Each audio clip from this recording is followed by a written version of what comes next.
Reasoning budget. Reasoning budget.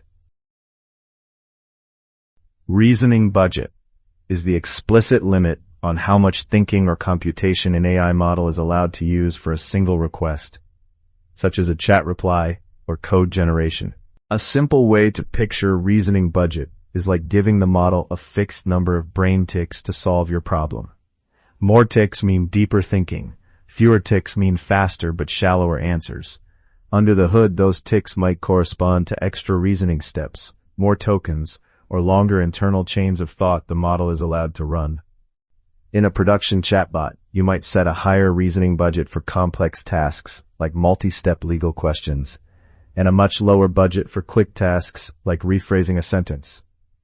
This is similar to how a context window limits how much text the model can see, but the reasoning budget specifically limits how much thinking it can do before returning an answer.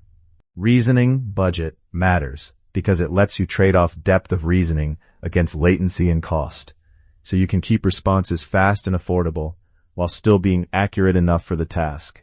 In large-scale systems, carefully tuning the reasoning budget per endpoint or use case is a key lever for reliability, user experience, and infrastructure spend.